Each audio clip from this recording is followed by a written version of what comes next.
सवितुर्वरेण्यं भर्गो देवस्य धीमहि धियो यो न प्रचोदयात्।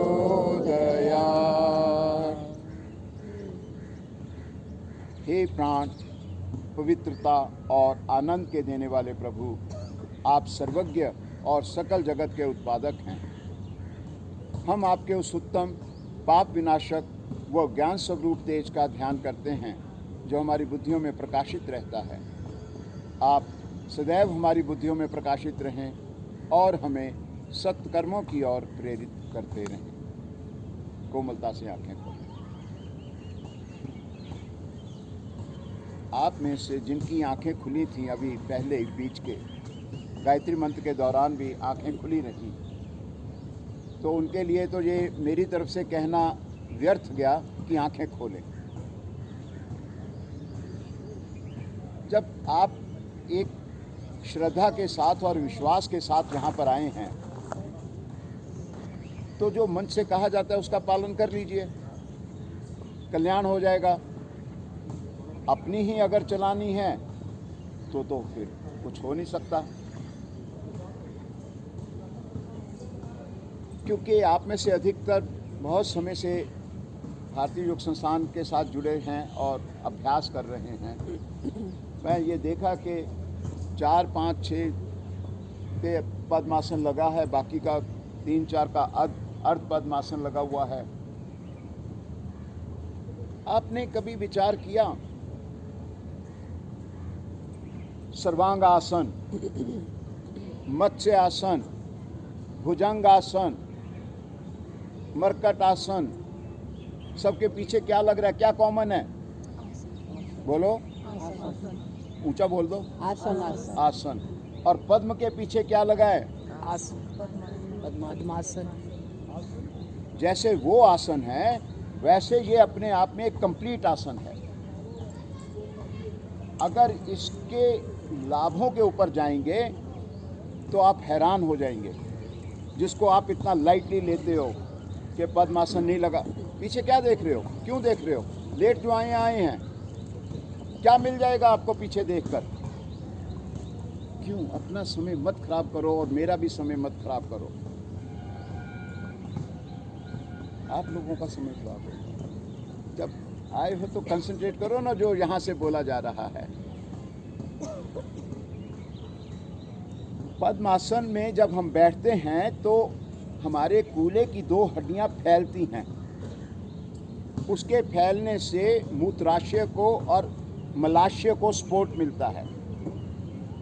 उसमें एक और कटोरा नुमा हड्डी होने के कारण वह हमारे आमाशय को, हमारे स्टमक को वो सपोर्ट करता है।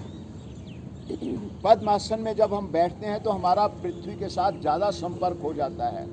आप देख रहे हैं कि वह सज्जन बैठे हुए हैं और इनके बराबर में ये महिला बैठी हुई हैं। इनका पृथ्वी से कितना संपर्क है और उनका कितना है, जो भी बैठे हुए हैं पद्मासन से। और ऐसा होने से आपका सामने देखो, ऐसा होने से शरीर में स्टेबिलिटी आती है, स्थिरता आती है। जो क्रिया करेंगे वह अच्छे ढंग से हो पाएगी। पद्मासन में बैठने से रीढ़ जो है, जिसके अंदर 5 मोड़ हैं, वह स्वभाव से सीधी हो जाती है। रीढ़ के अंदर 33 वर्टिब्रास हैं, उसमें 32 डिस्क हैं, गद्दियां हैं। आप में से कुछ ने सुना होगा 64 योगिनी। 32 नसें एक तरफ से और 32 नसें एक तरफ से, 64 नसें निकलती हैं इस रीढ़ में से। और वह भिन्न भिन्न शरीर के हिस्सों में जाके शरीर को, अगर स्पाइन हमारा सीधा होगा स्वभाव से, तो वह प्राण शक्ति प्रॉपर वहाँ भेजेगा। पैरों को जब ऊपर करके बैठते हैं तो जो पैर की उंगलियों से ऊर्जा पृथ्वी में ट्रांसफ़र होती है वह नहीं होती है। पद्मासन में बैठने से ब्लड प्रेशर जैसे, हाई ब्लड प्रेशर जैसे दोष ठीक होते हैं। पद्मासन में बैठने से पैरों यानी घुटने से नीचे के हिस्से में रक्त की मात्रा कम होने से वह पहले पेट के अंदर उपलब्ध होता है, जो कि भोजन को पचाने के काम आता है। पद्मासन में जब हम दाईं टांग या दोनों एड़ियों को जब हम मोड़ कर बैठते हैं, वहाँ यहाँ हमारे पेल्विक रीजन पे वो जब दबाव डालती हैं एड़ियाँ, तो यहाँ बड़ी आंत है, कोलन, उसके ऊपर प्रभाव पड़ता है। साथ में ही जब दाईं टांग को मोड़कर हम बाईं और पेड़ों पर जहाँ लगाते हैं, तो जहाँ वह लगती है वहाँ पर सरस्वती नाड़ी है। आप इस पद्मासन को इतना लाइटली लेते हो। कभी विचार किया कि पद्मासन नहीं लगता, उसके लिए क्या करना चाहिए? ये आज का विषय नहीं है। सूक्ष्म क्रियाओं की बात हो रही थी कि सूक्ष्म क्रियाएं क्यों आवश्यक हैं। क्योंकि आप नए हो, इस करके ये सूक्ष्म क्रियाएं जो हैं 5 दिन रखी गई हैं। तो पहले सूक्ष्म क्रियाएं होंगी। आप पद्मासन खोलें और खड़े हो जाएं।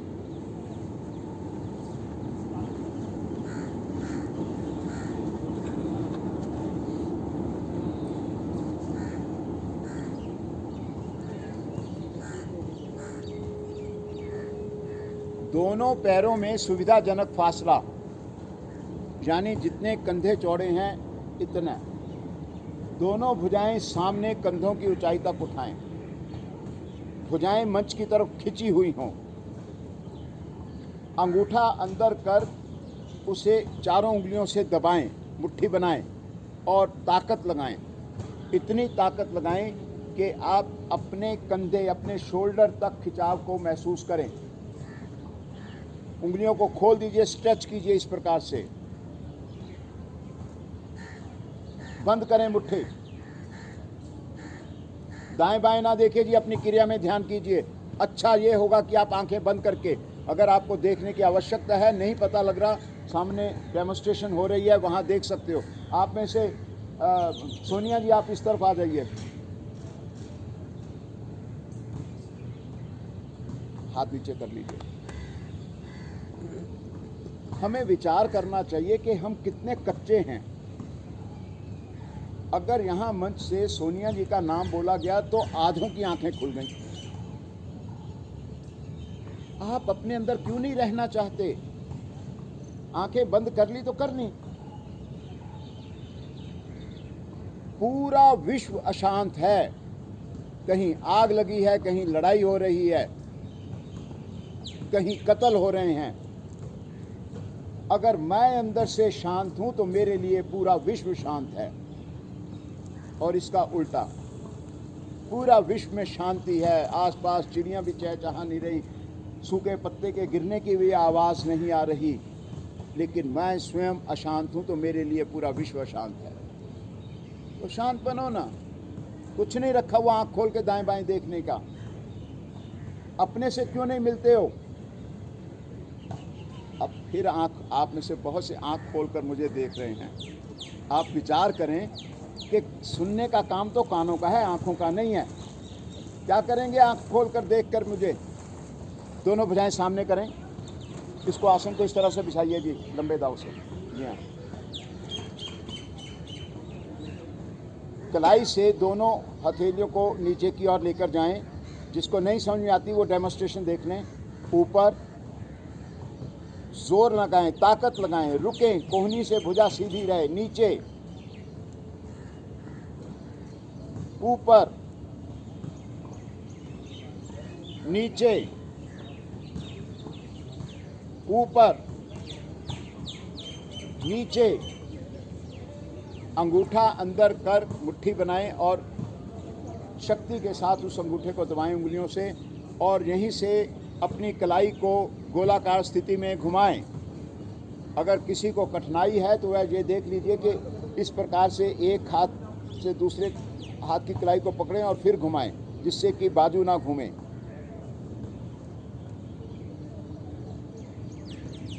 इतनी ही आवृत्तियां दूसरी ओर से भी करें, रिवर्स।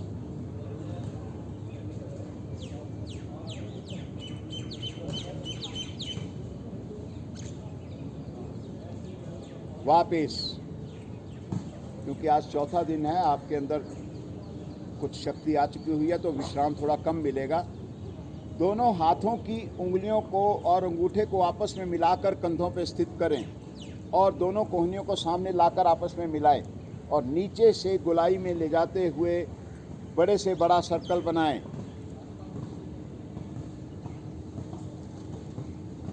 जितनी देर कोहनी आपस में मिलेंगी उतना अच्छा होगा। यहाँ इस जगह पर कंधे का जोड़ तो लचीला बन ही रहा है, लंग्स की मसाज हो रही है। विपरीत दिशा से भी करें।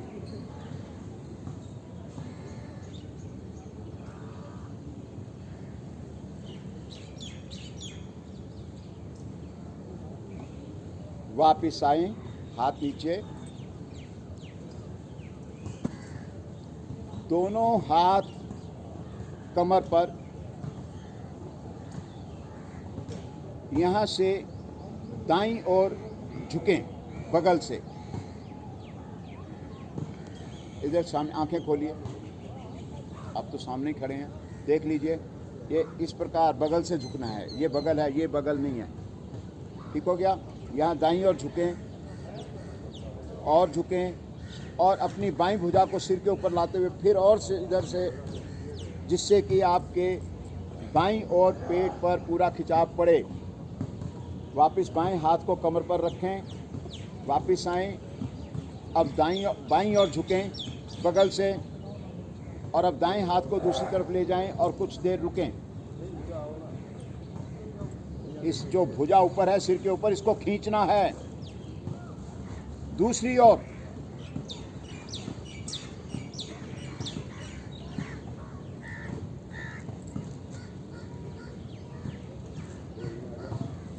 बाईं ओर,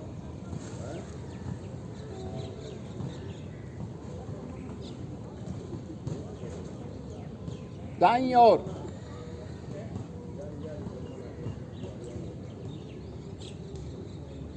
बाईं ओर, वापिस। हाथ कमर पर ही रखें। जिनकी रीढ़ के अंदर दोष है या दर्द है वह आगे नहीं झुकेंगे। खड़ी अवस्था में शरीर में एक खिंचाव अवश्य बना के रखें कि धड़ को ऊपर की ओर खींच कर रखें। धीरे धीरे कमर के निचले हिस्से से आगे की ओर झुकें। माथे को घुटने के निकट से निकट लेकर जाएं। रुकें।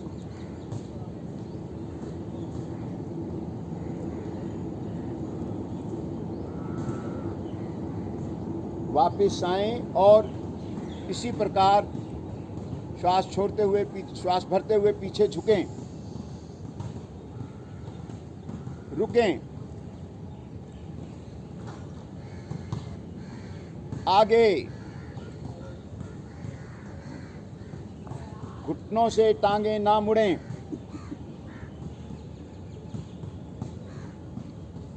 आप और अच्छा चाहते हैं तो दोनों पैरों को, अगर आपका शरीर का बैलेंस बना रहे तो दोनों पैरों को मिला भी सकते हैं। पीछे,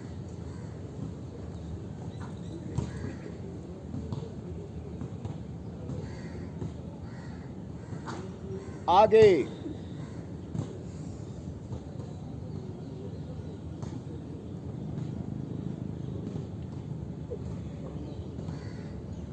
पीछे,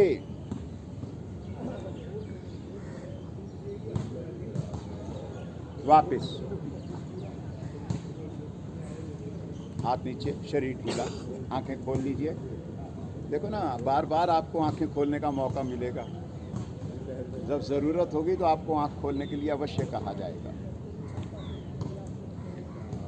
आज चौथा दिन सूर्य नमस्कार, क्योंकि अभी तक पिछले 3 दिनों में सूर्य नमस्कार इस करके नहीं हुआ कि आप बेसिकली ये पेशेंट्स के लिए ये सारा बनाया है कि किस हिसाब से, तो मैं ये समझ के चल रहा हूँ कि आप सभी पेशेंट हैं पेट रोग से। तो पिछले 3 दिनों में इस करके नहीं करवाया गया कि शरीर में लचक नहीं थी, और सूक्ष्म क्रियाएं करके, कुछ और आसन करके आपके शरीर में लचक आ गई है। तो आज सूर्य नमस्कार का अभ्यास होगा। आसन का यही दिक्कत आती है। 2/3 भाग पीछे छोड़कर अगले भाग पर आए। एड़ियाँ मिली हुई हों, पंजों में कुछ फासला हो, भुजाएं शरीर के साथ सटी हुई हों। सटी हुई होने का मतलब है कि भुजा और शरीर में से हवा भी पास ना हो सके। फिर से अभी जो बात कही थी कि खड़ी अवस्था में कोई भी क्रिया करनी है तो अब आपने दो खिंचाव बना के रखने हैं। एक तो धड़ को ऊपर की ओर खींचें और दूसरा भुजाओं को कंधों से नीचे की ओर खींचें। दोनों भुजाओं को शरीर के साथ चिपका दें। हाथ का अंगूठा जो है वह उंगलियों के साथ मिला रहे। प्रणाम मुद्रा, अंगूठा मूल छाती गढ़े के साथ। ये येलो टॉप में जो सबसे आप अंगूठे को उंगलियों के साथ मिलाइए, अलग नहीं होगा अंगूठा। इसको अंगूठे को आगे करिए, ठीक हो गया।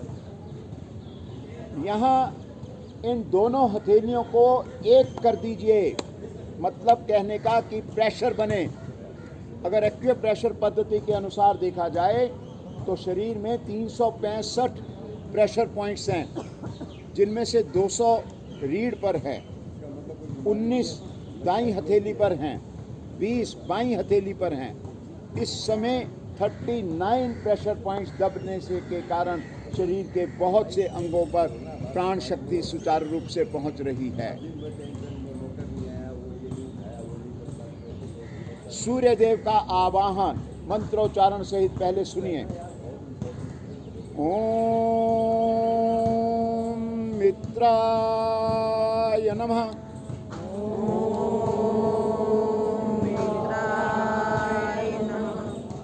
श्वास भरते हुए दोनों भुजाएं ऊपर, कानों से सटी हुई, हथेलियां सामने की ओर, कलाइयों में कंधों के बराबर फासला। इस स्थिति में आप देखिए कि जो खिंचाव आपको बनाने के लिए बोला था, धड़ को ऊपर खींचने के लिए, तो पेट के अंग वर्टिकली खिंचे हुए हैं। स्टमक हमारा वर्टिकली खिंचा हुआ है, जो कि भोजन को पचाने के लिए एक रिसाव करता है, एक सिक्रेशन करता है। इस स्थिति में वह जो स्टमक वर्टिकली खिंचा हुआ है वह स्वस्थ बन रहा है और पेट के रोग ठीक हो रहे हैं। थोड़ा सा पीछे की ओर झुकें, श्वास निकालते हुए कमर के निचले हिस्से से धीरे धीरे आगे झुकें, भुजाएं कानों के साथ। इस स्थिति में पेट के समस्त अंग दब रहे हैं। आसनों में हम क्या करते हैं? शरीर को खींचते हैं, ढीला छोड़ते हैं, खींचते हैं, ढीला छोड़ते हैं। ऐसा करने पर जो बाहर शरीर की मांसपेशियां, हड्डियां, नस नाड़ियां हैं वह तो खिंचती और ढीली होती हैं, साथ में जो पेट के अंदर अंग हैं या जो छाती में जो अंग हैं, जैसे कि हृदय हो गया, फेफड़े हो गए, स्प्लीन वगैरह वगैरह, ये सभी खिंचते हैं और फिर ढीला होने से ये लचीले बनते हैं। पेट के दोष दूर होते हैं। दोनों हथेलियों को पैरों के दाएं बाएं स्थित करें और दाईं टांग, राइट लेग को अधिक से अधिक खींचकर पीछे ले जाइए। जितना अधिक ले जाएंगे उतना उत्तम रहेगा। अब दोनों हथेलियों को बिल्कुल दबाव बनाइए। अंगूठा नहीं टच करें जी, हथेलियां टच करें, पूरी हथेली। फिर से आपकी हथेलियों पे जो माउस हैं वह फिर दब रहे हैं। पैर की उंगलियां मुड़े होने के कारण वह पैर की नस नाड़ियों से संबंधित है, पैर की हड्डियों से संबंधित है। इस समय पेट के दाईं ओर के अंग जैसे कि दायां गुर्दा, लीवर खिंच रहे हैं और बाईं ओर के अंग जैसे बायां गुर्दा या पेंक्रिया ग्लैंड वह दब रहा है। बाएं पैर के अंगूठे को दाएं पैर के अंगूठे के साथ मिला दीजिए और दाएं पैर को नहीं हिलाएंगे, ना हथेलियों को हिलाएंगे। ये आपने हिला दिया। एड़ियां लगाने के चक्कर में आप में से कुछ बहुत पुराने हैं, लेकिन एड़ियां आसन पर लग जानी चाहिए। इस करके पंजों को आगे कर लिया तो लाभ खत्म हो गया, कम हो गया। नहीं लगती एड़ी मत लगे।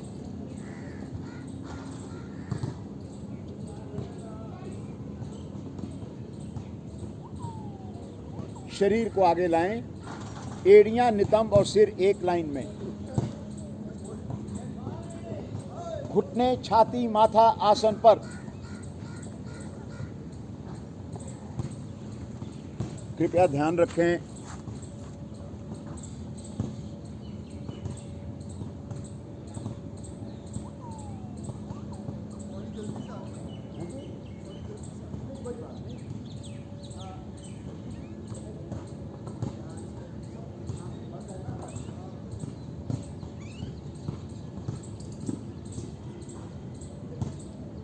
शरीर को आगे सरकाएं और धड़ को ऊपर उठाएं। कोहनियों से भुजाओं को सीधा करें। पीछे से जिनके एड़ी पंजे अलग हो गए हैं वह मिलाएं और पंजे खड़े रहेंगे। जिनके कुछ के घुटने भी अलग हो गए हैं, घुटनों को भी मिलाइए। जितना कमर नीचे दबाएंगे, पेड़ू के अंगों पर, जो नाभि के नीचे पेट का हिस्सा है, यहाँ जीवनदायी अंग हैं, माताओं के प्रजनन अंग हैं, वह खिंच रहे हैं। इस स्थिति में महिलाओं के लिए एक आकर्षण की बात है कि कुछ उम्र के बाद जाकर सिर को पीछे से पीछे रखिए और आंखें बंद रखिए। पेट में लटकन आनी शुरू हो जाती है, पेट के निचले हिस्से में, क्योंकि वहाँ की मांसपेशियाँ ढीली पड़नी शुरू हो जाती हैं। इस स्थिति में वह मांसपेशियाँ खिंच रही हैं और वह लटकन नहीं होगी। बिना घुटनों को मोड़े ऊपर उठाएं और एड़ियों को आसन पर लगा दें। पैर और हाथ नहीं हिलाएंगे। जिनकी एड़ियां नहीं लगी वह कंधों से शरीर को पीछे धकेलें। पिंडलियां प्रभाव में आ रही हैं। पिंडलियां जो हैं एक पंपिंग स्टेशन है, गंदे खून को, गंदे रक्त को हृदय की तरफ धकेलने में वह सहायक हैं। दायां पैर आगे। जिनका पैर दोनों हाथों के बीच में नहीं आ सका वह पैर की उंगलियों से खिसकाते हुए उसे आगे लेकर आएं। नहीं आता कोई बात नहीं। अब रिवर्स हो गया। दाईं ओर के पेट के अंग दब रहे हैं जो कि पहले खिंच रहे थे जब दाईं टांग पीछे लेकर गए थे, और बाईं ओर के इस समय खिंच रहे हैं, पहले दब रहे थे। दूसरा पैर आगे, टांगें घुटनों से सीधी, हथेलियां उंगलियां धरती पर आसन पर लगें ना लगें, घुटने मुड़ने नहीं चाहिए। फिर से पेट के सभी अंग दब रहे हैं। इस स्थिति में नितंबों, जंघाओं और पेट की अतिरिक्त चर्बी समाप्त होती है। श्वास भरते हुए दोनों भुजाएं कानों के साथ ऊपर।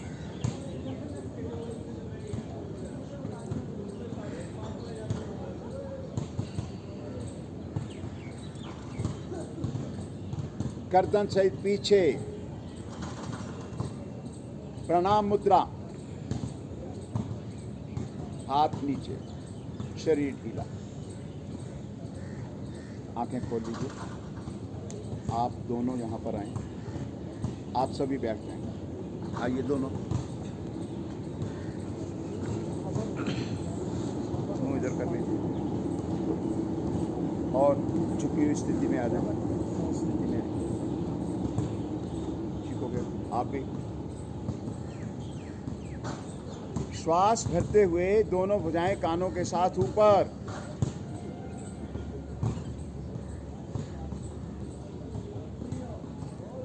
ठीक हो गया, वापस चले जाएं अपने आसन पर। अब वह ये उनको दिखाया गया है जिन्होंने, अगर आप में से किसी ने ये विचार किया कि जब वह अपना अभ्यास कर रहे थे और अभी आखिरी में जब ये कहा कि भुजाएं कानों के साथ ऊपर, तो किन की भुजाएं कानों के साथ नहीं थी? नहीं आपको पता, आप में से बहुतों की थी।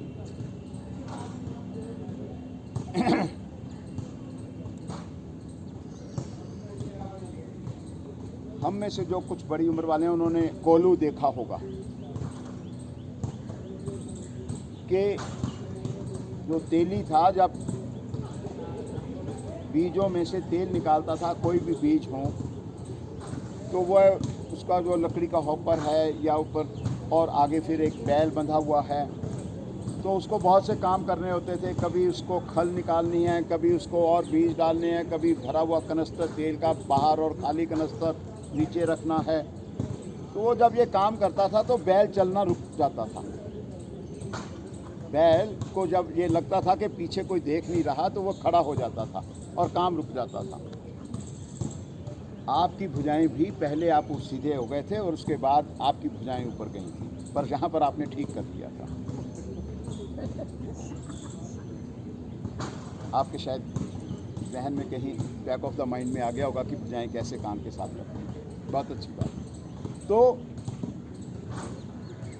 वो अब तेली परेशान, उसका काम सफ़र करता था, तो वो था समझदार।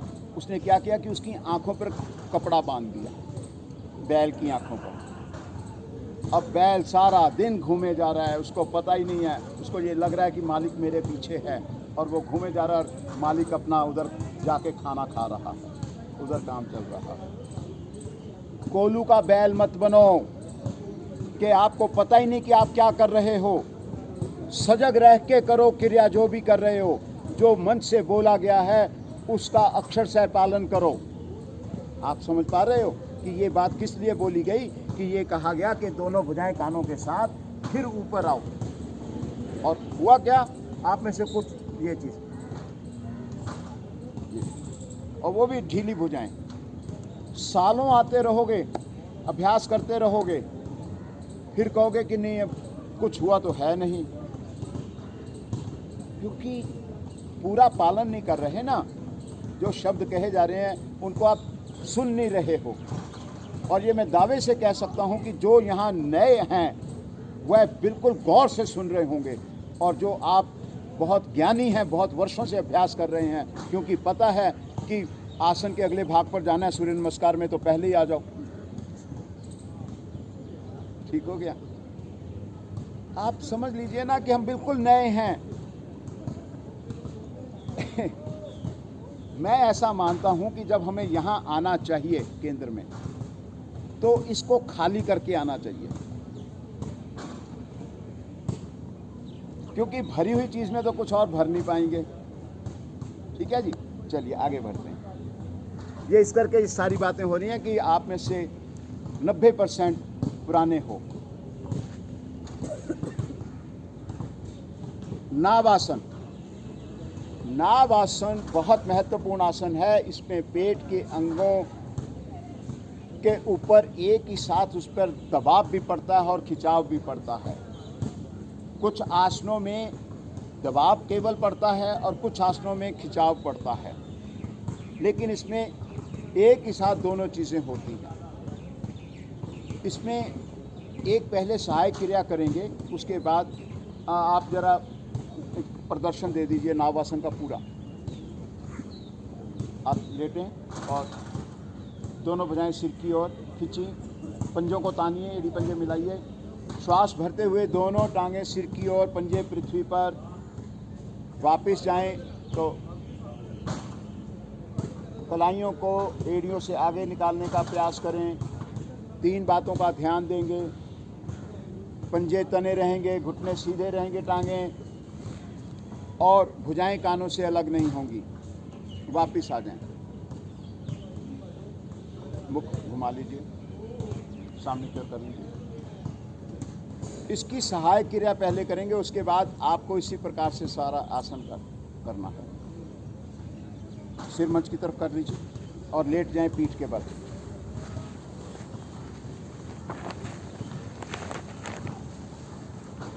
एड़ी पंजे मिलाएं, पंजे ताने, दोनों भुजाएं सिर की ओर, पीठ के बल आएंगी, पीठ के, पेट के नहीं, पीठ के बल। दोनों भुजाएं इतनी खिंची हुई हों कि कोहनी से हथेली तक का पृष्ठभाग आसन को छूता रहे। एड़ी पंजे मिला के रखिए।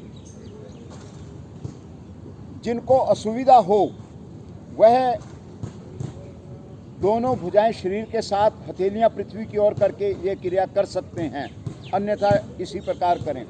दोनों टांगों को बिना घुटना मोड़े धीरे धीरे झटके से उठा रहे हो। समय लगाकर अधिक से अधिक 90 डिग्री तक लेकर जाएं और फिर वापस धीरे से एड़ियों को आसन पर रखें। इस क्रिया को दोहराते रहें। जिनको टांगें उठाने या वापस ले जाने में दिक्कत है वह दोनों भुजाएं शरीर के साथ कर लें, हथेलियां पृथ्वी की ओर। पंजों को ताने। वापसी जितनी धीमी होगी उतना पाचन के अंग स्ट्रांग बनेंगे। एड़ियों को पटकेंगे नहीं। ये क्रिया जो है रीढ़ के निचले हिस्से को लचीला बना रही है, जो कि सख्त होता है। करिए।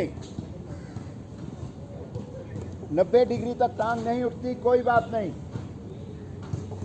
आप 80 तक उठाओ, लेकिन ध्यान ये दें कि टांगें घुटनों से ना मुड़ें और पंजे ना ढीले पड़ें।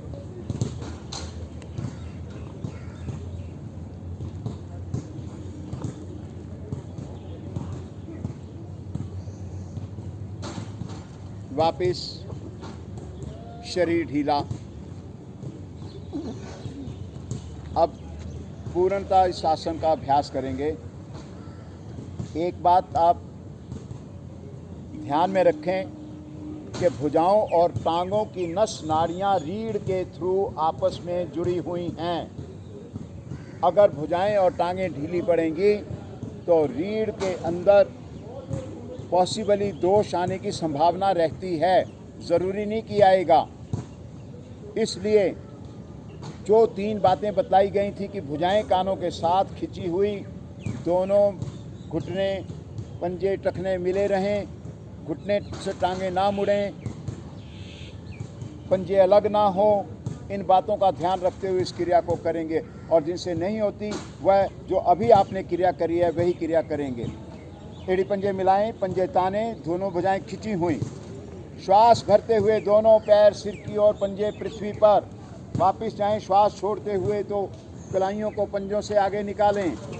नहीं लगते पंजे पीछे, कोई बात नहीं। कलाइयाँ आगे नहीं निकलती, कोई बात नहीं। वह 3 चीज़ें नहीं छोड़ेंगे। करिए। बहुत बढ़िया।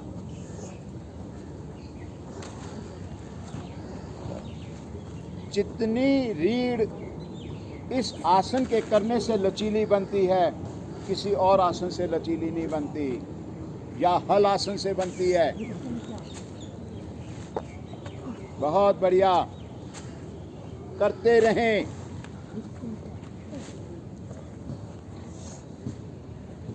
ध्यान इस बात पर मत दीजिए कि पीछे पंजे लग रहे हैं कि नहीं लग रहे, कलाई पंजे से आगे निकल रही है कि नहीं, उस पर ध्यान मत। ध्यान दीजिए कि टांगें घुटनों से सीधी रहें, भुजाएं कानों के साथ रहें, घुटने अलग ना हो ना मुड़ें। वापिस उठकर बैठें दाईं करवट से और मुख मंच की ओर कर लें और वज्रासन में बैठें। दोनों टांगों को या एक टांग को मोड़कर, जैसे भी आपसे है कि घुटने मोड़कर इस प्रकार बैठें कि पीछे से पैर के अंगूठे मिले हुए हों, एड़ियाँ खुली हुई हों, दोनों घुटने आगे से मिले हुए हों। जिनके घुटनों में बहुत अधिक दोष है, ये ब्लैक टॉप में जी बिल्कुल आखिर में अपने कंधे ढीले करिए। आपके कंधों में तनाव है तो वह घुटने मोड़कर नहीं बैठेंगे। जिनके घुटनों में दर्द है, कोशिश करें कि इस समय आपकी जो पीठ है वो 90 डिग्री पर हो जाए पृथ्वी के।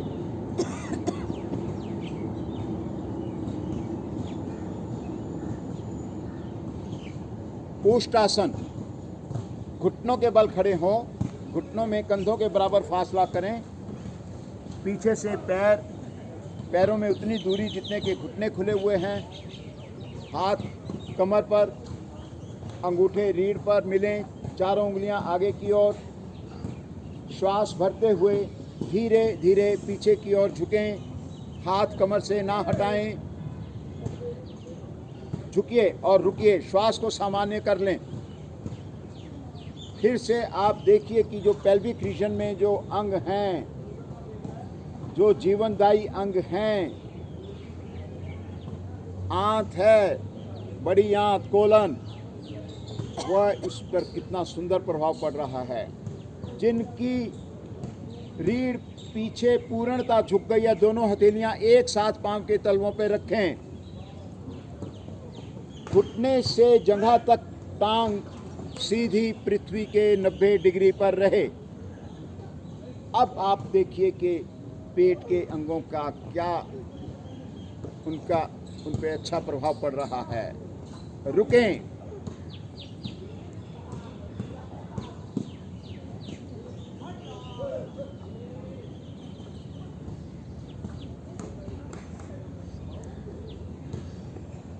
धीरे धीरे वापिस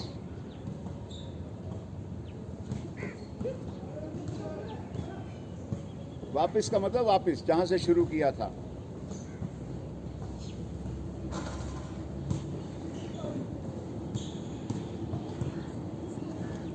अगला आसन है शशांक आसन भाग 2।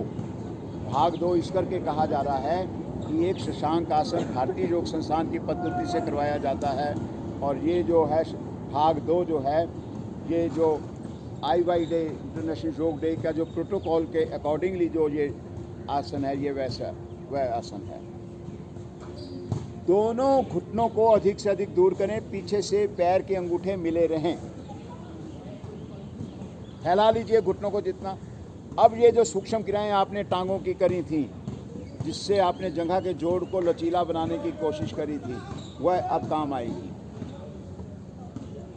दोनों हथेलियों को दोनों जंघाओं के बीच में रखें और खिसकाते हुए, कमर को सीधा रखते हुए खिसकाते हुए धीरे धीरे आगे आते जाएं, और अंतिम स्थिति में ठोडी आसन पर लग जाए। जब यह स्थिति बने, नितंब एड़ियों से नहीं उठेंगे। जब यह स्थिति बने तो अपनी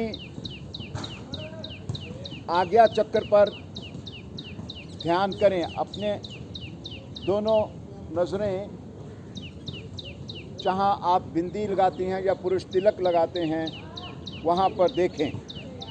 रुकें,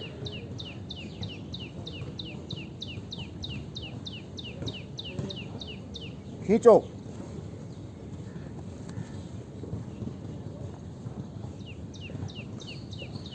आप देख रहे हैं इस समय पेट के अंग कैसे दबे हुए हैं। उनकी क्या ज़रूरत कि वो अपना काम प्रॉपरली न करें, और जब वह प्रॉपरली काम करेंगे तो दोष नहीं रहेंगे। धीरे धीरे वापस आएं।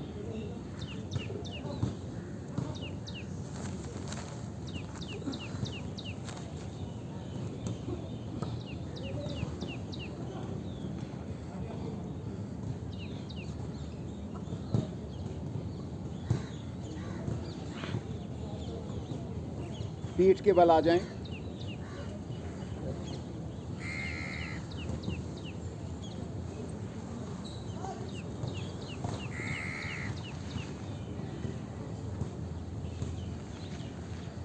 पैर खोलकर विश्राम करें।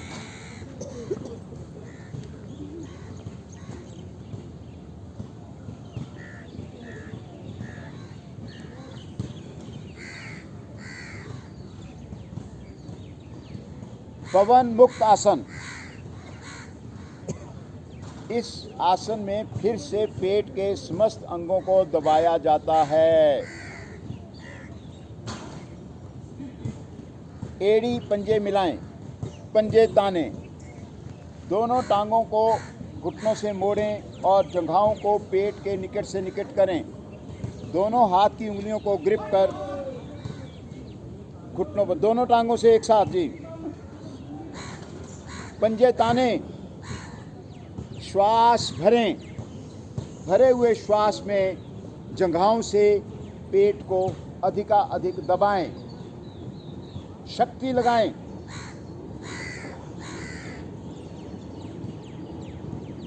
श्वास छोड़ते हुए नासिका घुटनों के मध्य में। श्वास लेते छोड़ते रहें और रुकें। बहुत बढ़िया, बहुत अच्छे, बहुत सुंदर।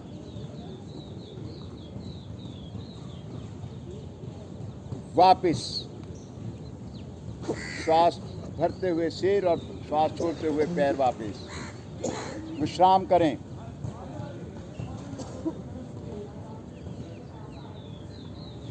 अब इसी स्थिति में डोलना है। फिर से दोनों टांगों को मिलाएं, घुटनों से मोड़ें और जंघाओं को पेट के निकट से निकट लाएं। दोनों हाथ से ग्रिप कर उंगलियों को घुटनों पर रखें। जितना अधिक श्वास लेते छोड़ते रहें, जितना टांगों को दबा कर रखेंगे उतना अच्छा है। और आगे पीछे डोलना आरंभ करें। आगे जाएं तो पंजे आसन पर छुएं, करिए। घुटनों को दबा के रखिए, पेट के साथ छाती के साथ चिपका के रखिए। डोलिए। जहाँ पेट के अंग की मालिश हो रही है वहीं रीढ़ भी लचीली बन रही है।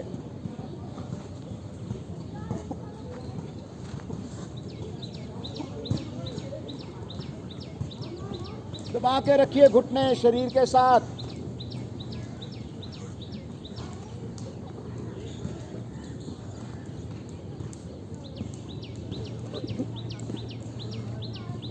वापिस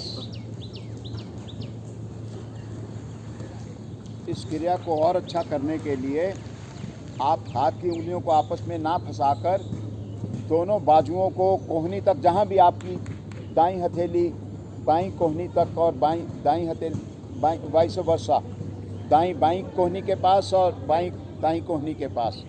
ऐसा करने से जो टांगें हैं वो पेट के साथ चिपकी रहने में आपको सुविधा मिलेगी। एक बार फिर से दोनों टांगों को मोड़ें, जगहें पेट के निकट से निकट और ग्रिप कर लें उंगलियों जो कर सकते। हाँ, इस प्रकार ठीक हो गया, बहुत बढ़िया। शक्ति से टांगों को आप मन में ये विचार करें कि शरीर से अलग नहीं करना है, पंजे तानो और डोलना शुरू करो। थोड़ा थोड़ा स्विंग करो, आ जाएगी स्थिति, आ जाएगी। बहुत बढ़िया है। चिपका के रखो घुटने शरीर के साथ, अलग मत होने दो। बहुत बढ़िया।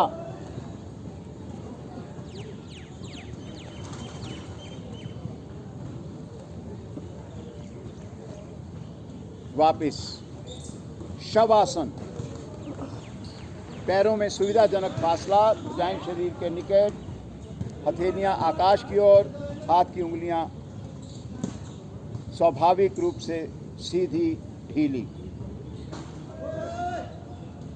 मन की आंखों से पैरों से सिर की ओर और सिर से पैरों की ओर शरीर का अवलोकन करें।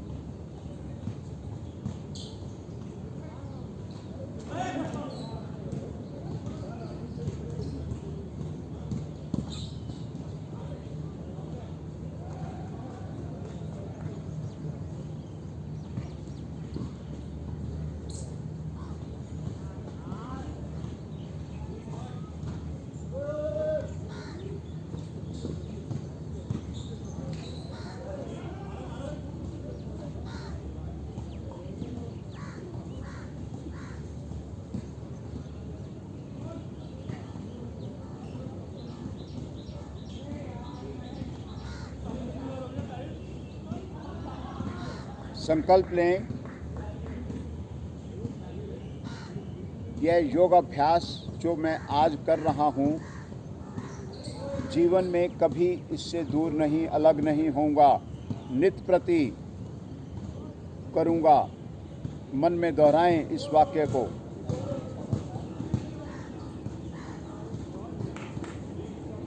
दाईं करवट से उठकर बैठें, मुख मंच की ओर करें।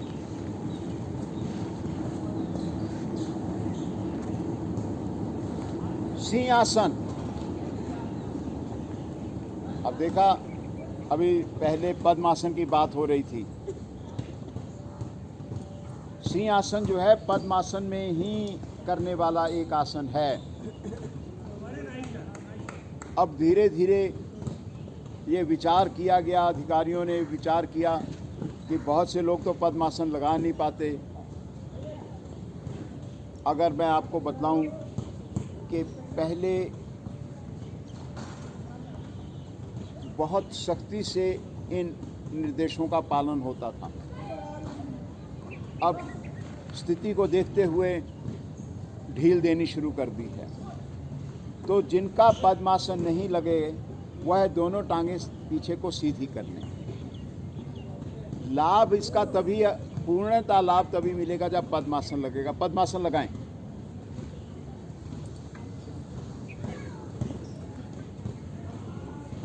दिमाग कौनता है ना कि पद्मासन कितना आवश्यक है, कौनना बहुत आवश्यक है, तभी तो आप कुछ करोगे।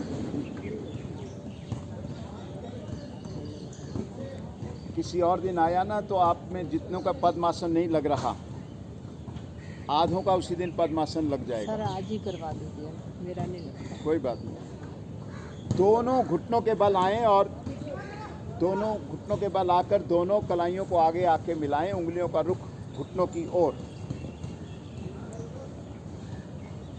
जितना आप कमर को नीचे झुकाएंगे उतना अधिक लाभ मिलेगा।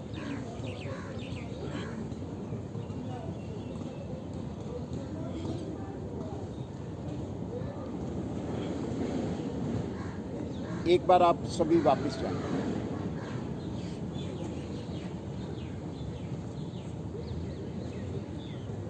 एक आप स्थिति लें, आप लें, आप लें।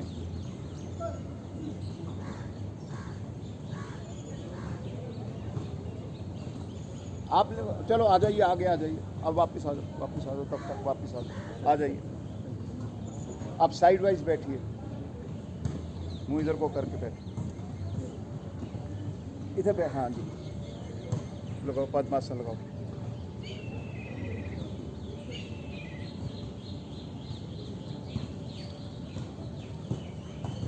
आप आ जाओ, स्थिति लो। आप भी लीजिए, आप भी। ठीक हो गया। इस कमर का दबना ज़रूरी है। आपने अब दबाना शुरू कर दिया है। पहले 4 कोने बने हुए थे, 1, 2, 3 और 1, 4। ठीक हो गया। यह स्थिति होनी चाहिए। आप वापस आ जाइए, अपने आसन पर चले जाइए। आप समझ पा रहे हो कि आसन, आप वापस हो जाओ बच्चों। ये शरीर की स्थिति का ठीक होना क्यों ज़रूरी है, आज शायद ये, हाँ आज का टॉपिक भी यही है। आसन में शरीर की स्थिति का ठीक होना क्यों आवश्यक है? इसलिए कि जब ये आसनों हम लोगों ने नहीं बनाए, हमारे ऋषि मुनि, उन्होंने अपने स्थूल शरीर में से अपने कारण शरीर को, सूक्ष्म शरीर को बाहर निकालकर अपने ही आँखों से उन्होंने अपने ही शरीर को देखा। उनका अभ्यास इतना था। उन्होंने अपने शरीर के अंदर के अंगों को देखा कि उन पर क्या प्रभाव पड़ रहा है। तो ये सारा फिर ये लिखित रूप में धीरे धीरे आया। ये आसन प्राणायाम तभी भारतीय योग संस्थान बैनर पे है। अच्छा, ठीक है। तो उस पर लिखा होता है निःशुल्क, क्योंकि प्रकाश लाल जी का ये मानना था कि जब ये हमारी चीज़ है ही नहीं, इसके लिए हम पैसे क्यों चार्ज करें। आसनों ने करना क्या है, अभी पहले भी जिक्र हो रहा था कि हमारे शरीर के अंदर बहुत से टॉक्सिन्स आ जाते हैं, गलत दिनचर्या से, गलत भोजन से, गलत विचारों से, और वह धीरे धीरे हमारे शरीर के अंदर के अंगों पर चिपकने शुरू हो जाते हैं। आसन जब हम करते हैं उसमें क्या करते हैं? कुछ नहीं करते। आसन बहुत कुछ करने वाला नहीं है। आप अपने दिमाग में से ये बात निकाल दीजिए कि आपने आसन कर लिए तो योग कर लिया। नहीं, आसन सिर्फ शरीर में लचक लाएंगे, इसके अलावा कुछ नहीं लाएंगे। और जब शरीर लचीला बन जाएगा और आपका शरीर आपका कहना मानना शुरू कर देगा। आज देख रहे हो ना कि मंच से कुछ कहा जा रहा है कि ऐसे करें, आप में से कुछ कर पा रहे हैं और कुछ नहीं कर पा रहे। तो ये जो टॉक्सिन्स हैं, शरीर को खींचना ढीला छोड़ना, खींचना ढीला छोड़ना, उनसे वह शरीर से अलग होते हैं। मल मूत्र और पसीने के रास्ते ये बाहर आ जाते हैं। ये मैडम कृपया कपालभाति ना करें। एक समय में हम एक ही काम कर सकते हैं, इतने अभी सक्षम नहीं हुए। और आप माताएं तो इस बात को भली भांति जानती हैं। बच्चे से या पति से किसी बात से कहा सुनी हो गई और रसोई में रोटी बनाने गए, दाल बनाने गए, तो या तो दाल सड़ गई या रोटी सड़ गई, क्योंकि ध्यान तो वहाँ है लड़ाई में। और वैसे हर रोज़ आप इतना अच्छा भोजन बनाते हैं। तो अभी हम इतने सक्षम नहीं हुए कि एक समय में दो काम कर लें। एक ही काम कर लो तो वही बहुत है। तो वह पसीने के रास्ते, मल मूत्र के रास्ते जो टॉक्सिन्स हैं वह शरीर से बाहर आते हैं और शरीर स्वस्थ बनता है, लचीला बनता है। उदाहरण के लिए कि हम सबों के घर में प्रायः देखा गया है कि पौधों को पानी देने वाली एक रबर की पाइप होती है। गर्मियों में तो ठीक रहती है, सर्दियों में वह सख्त हो जाती है और कुछ दिन उसको इस्तेमाल ना करें तो उसमें क्रैक भी आ जाते हैं। और जब उसमें से पानी देंगे तो वो क्या होगा? यही शरीर है, जितना सख्त होता चला जाएगा उतनी गड़बड़ होती चली जाएगी। 70 साल, 75 साल, 80 साल की उम्र में कुछ दिक्कत हुई श्वास लेने छोड़ने में, और डॉक्टर के पास गए कि ये मैं सांस फूल जाता है मेरा। और डॉक्टर ने चेक करने के बाद उसने बताया कि जी आपकी जो 3 मेन कॉरोनरीज हैं उसमें एक में 65% रुकावट है, एक में 75 है, एक में 85 है। तो फिर जी क्या करें? देख लो, अगर अच्छा डॉक्टर होगा कहेगा अभी तो आप अपने ऐसे चल लो, प्रिकॉशंस ले लो, भोजन को चेंज कर लो, कुछ अभ्यास कर लो, तो आवश्यकता नहीं होगी आपको ऑपरेशन करवाने की या स्टेंट डलवाने की या बाईपास सर्जरी करवाने की। आप देखें कि ईश्वर ने कितना उसको जानता था, उसने कितना प्रावधान दिया। इसने इतनी बड़ी वो नली बना दी कि वो 75% रुकावट होने के बाद भी पूरा काम कर रही है। तो उसने जब जन्म दिया तो उसने कितना ज़बरदस्त उसने शरीर की रचना रची। और हमने क्या किया? हम सब जानते हैं कि आज जो बैठे हुए हैं यहाँ पर, तो आसन जो है शरीर को लचीला बनाएंगे। और जब वह लचीला बन जाएगा तो हमारे जो बॉडी के सिस्टम्स हैं, जैसे ग्लैंडुलर सिस्टम है, ग्लैंडुलर सिस्टम हमारे बॉडी में बहुत से ग्लैंड्स हैं, pineal, pituitary, thyroid, adrenal gland वगैरह वगैरह वगैरह। ये अपना फंक्शन, अब ये जैसे ये एडिनल ग्लैंड है बहुत महत्वपूर्ण, हालांकि ये बहुत छोटा सा ग्लैंड है। इसको कहा जा सकता है कि ये गुर्दों के ऊपर है टिका हुआ, गुर्दों की टोपी कह लो। एक तरफ ये पिरामिडल शेप का है, एक तरफ हाफ लूनर है। हमने ये महसूस किया होगा कि हम कार में अगर ट्रैवल कर रहे हैं तो एकदम से कुछ आगे सडनली ब्रेक मारनी पड़ जाती है और ऐसा लगता है कि दिल जो है सारा मुंह को आ गया। उस समय ये जो ग्लैंड है इमीडिएटली मस्तिष्क को इतनी ऑक्सीजन भेज देता है कि हम सामान्य हो जाते हैं और हमारी डेथ नहीं होती। हम सब ने तो आप देख रहे हो ये सिस्टम, ये पाचन का सिस्टम हो गया, ये नर्वस सिस्टम हो गया। हमारे यहाँ मस्तिष्क के साथ जो रीढ़ का जोड़ जो है वो एक मेडुला ऑब्लिगाटा एक जैसे आइसक्रीम का कोन होता है ऐसा होता है। उसका क्या फंक्शन है, वो नर्वस सिस्टम को प्रॉपर मस्तिष्क से जितने भी ब्रेन से जो मैसेज जाने हैं बॉडी में, तो ये जितने भी ग्लैंड्स हैं या नस हैं या नाड़ियाँ हैं या मसल्स हैं या हड्डियाँ हैं, इनको लचीला बनाते हैं ये आसन। इसके अलावा कुछ नहीं। लेकिन जब ये लचीले, अभी रबड़ की पाइप का आपको उदाहरण दिया था, तो जब ये शरीर लचीला बन जाएगा तो सारी प्रणालियाँ ठीक ढंग से काम करेंगी और शरीर स्वस्थ रहेगा। पता लगा कि आसन क्या करते हैं? हम पड़े हुए हैं आसनों के पीछे। आज ही केंद्र में आज तो जी 8 आसन हो चुके हुए हैं, संतुष्टि नहीं है। 14 आसन होने चाहिए 20 मिनट के अंदर। आप 20 मिनट में 3 आसन कर लो ना, बार बार कर लो। आसन की पूर्ण स्थिति में रुक जाओ। जब रुके हुए हो आंखें बंद करके वहाँ पर ध्यान ले जाओ जहाँ आपका ज़्यादा प्रभाव पड़ रहा है। तो जो 14 आसन की बजाय आप 3 आसन कर लोगे, उसी में ही बहुत कुछ लाभ मिल जाएगा।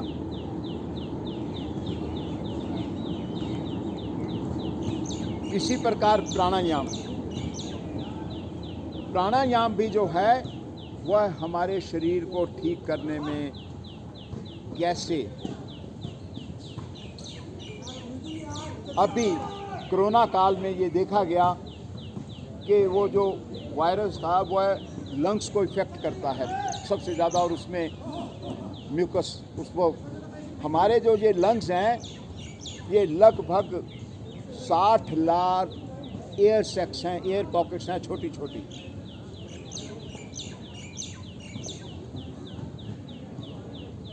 अगर आप ये देखें कि हमें जब ईश्वर ने जन्म दिया तो उसने हमें श्वास लेना छोड़ना सिखाया था। आप एक छोटे बच्चे को देखो कि जब वह श्वास लेता तो उसका पेट फूलता है, और जब वह श्वास को छोड़ता है तो पेट उसका पिचकता है। और धीरे धीरे आज हम अगर अपने ऊपर ध्यान दें तो हमारे पेट के अंदर कोई हरकत ही नहीं होती। सांस जहाँ से लेके जहाँ तक गया बस इतना ही। जो 12, 15, 15, 16 श्वास लेने छोड़ने हैं वह 20, 22 हो गए। और हम ये भी जानते हैं, हमारी भारतीय संस्कृति में कहा जाता है कि ईश्वर ने हमें गिनती के क्या दिए हुए हैं। जब कोई लेट जाता है, मर जाता है, तो क्या कहते हैं कि उसके श्वास क्या हुए, निकल गए, श्वास पूरे हो गए। जो पहलवान हैं या जो lifter, body lift, weight lifting जो करते हैं, जनरली देखा गया है कि उनका अंत कोई अच्छा नहीं होता। वह अधिक देर तक जीवित नहीं रहते, क्योंकि उन्होंने अपनी प्राण शक्ति, अपने श्वास उस यंग एज में बहुत लगा दिए। प्राणों को सबसे बड़ा धन माना गया है, प्राण धन सबसे बड़ा धन है। तो जब हम ये प्राणायाम करते हैं तो वह बेसिकली हमारे शरीर के उन अंगों की शक्ति बढ़ाते हैं, जैसे कि लंग्स हो गए। इसमें श्वास अधिक ग्रहण करने की क्षमता बनती है, अधिक देर रोकने की क्षमता बनती है। लंग्स का काम क्या है? लंग्स का काम है ब्लड को प्यूरिफाई करना। जो गंदा खून हृदय ने लंग्स में भेजा वो किससे प्यूरिफाई होगा? जो हमने हवा जो इनटेक करी उसमें जो ऑक्सीजन है, वो ऑक्सीजन जो है उसमें इमीडिएटली मिक्स हो जाती है उस गंदे खून को, और उसको स्वच्छ करके फिर से शरीर में भेज देती है। तो प्राणायाम के ज़रिए हम अपने लंग्स को सशक्त बनाते हैं। ऐसे ऐसे प्राणायाम हैं जो कि हमारे मस्तिष्क में, जैसे भ्रामरी प्राणायाम है, तो जब हम करते हैं एक ध्वनि पैदा करते हैं, गुंजन करते हैं, तो हमने देखा कि मस्तिष्क की नसें उसमें कंपन पैदा होता है। हमारे यहाँ मास्टर ग्लैंड्स हैं, पिट्यूटरी पीनियल ग्लैंड्स हैं, वह कंपायमान होते हैं। अग्निसार प्राणायाम में पेट को जब हम आगे पीछे करते हैं तो वो अंदर के जो अंग हैं उससे प्रभावित होते हैं, और इस कारण से आसन और प्राणायाम रोगों को दूर करने के लिए बहुत महत्वपूर्ण है। तो हम अटके कहाँ थे? सिंहासन। सिंहासन की जगह से सिंहासन बोलो। कुछ लोग बड़ी कर्कश आवाज निकाल सिंहासन करते हुए। हमारे यहाँ टेम्पल पे नर्व हैं, वैसी आवाज़, कर्कश आवाज़ निकालने के कारण उस पर दुष्प्रभाव पड़ सकता है। शेर ने कभी भी ऐसे धाड़ा नहीं, करके नहीं धाड़ता। अगर आपने डिस्कवरी चैनल पे या कोई वाइल्ड लाइफ के ऐसे देखे होंगे शेरों के, वो कैसे करता है, पर इतनी सी आवाज़ करता है, पर उसकी आवाज़ 5 किलो रेडियस में वह उसका जो वाइब्रेशंस है वह जाती है। तो इसके अंदर जो आपने ध्वनि करनी है वह मधुर करेंगे। कैसे? जीभ को पूरा निकालेंगे, दृष्टि को अपना टिप ऑफ द नोज पे रखेंगे, नासाग्राह पे रखेंगे और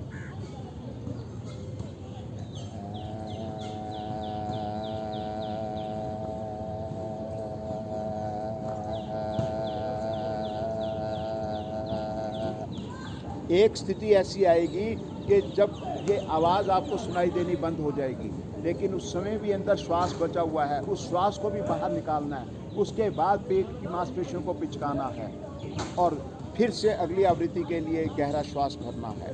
और इसमें बताया कि आप जितने हथेलियों को आगे लेकर जाएंगे उतनी कमर नीचे दबेगी।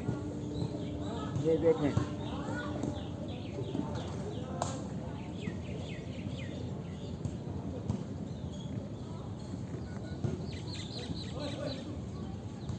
ये देख रहे हैं, ये ना तो मेरे हाथ हिलेंगे और ना, अब ये 4 खाने बन गए, 1 2 3 और ये नीचे 4। होना क्या चाहिए? होना ये चाहिए। अब आपको ज़रूरत पड़ेगी हाथ आगे खिसकाने की, खिसकाइए। अगर आपको लगता है और, तो और खिसकाएँ आगे, नीचे कमर को दबाएं। ठीक है, इस प्रकार से आपने करना है।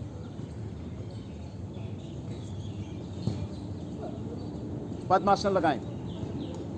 उनके लिए मजबूरी है, जिनका नहीं लगता वो टांगे पीछे सीधी कर लें। घुटनों के बल आएं, दोनों हाथ की कलाइयों को आपस में मिलाएं, कमर को नीचे दबाएं, जीवा बाहर, दृष्टि नासाग्रह पर ऊपर को करो, जितना सिर ऊपर कर सकते हो। जीभ पूरी निकालिए, दृष्टि नासाग्र पे, गहरा श्वास बाहर निकालते हुए मधुर ध्वनि करें। अंत में पेड़ों को पिचकाएं, शुरू करें। दृष्टि अपनी टिप ऑफ द नोज पे रखें।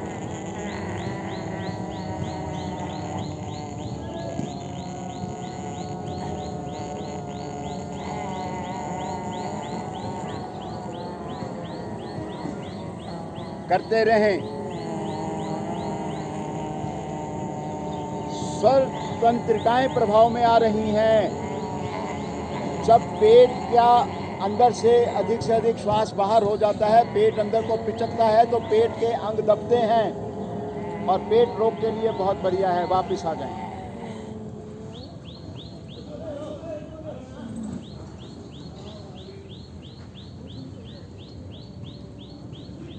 क्या नाम है? हैं? कोमल। कोमल कोमल ठीक है। जब इसको सिंहासन में मैंने कोमल को पहले देखा तो इसके 4 कोने बने हुए थे, तभी मैंने वो दिखाया। लेकिन अब देखो, आओ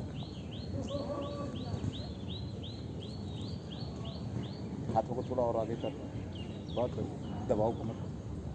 अब देख रहे हैं, जहाँ पहले इसके 4 कोने बने हुए थे, अब कमर दबने लग गई है। ये अब वापस आ जाओ। पैर के अंगूठे लग गए थे ना पृथ्वी को, कमर को दबाना है। ठीक हो गया, सिंहासन आज खत्म हो गया। हंसी। हमारे पास इस समय 18 मिनट हैं। ये विचार करना है कि 18 मिनट में ही कंप्लीट करना है, या क्योंकि पीछे आपके कारण मुझे कुछ ये आसन स्किप करने पड़े हैं, ये आप विचार कर लीजिए कि पूरे 8 बजे समाप्त करना है या अदरवाइज। हंसी, हाँ जी, अदरवाइज सहमत है जी? अदरवाइज में बिल्कुल। ठीक हो गया। मस्ती भरी मधुर हंसी आरंभ करें।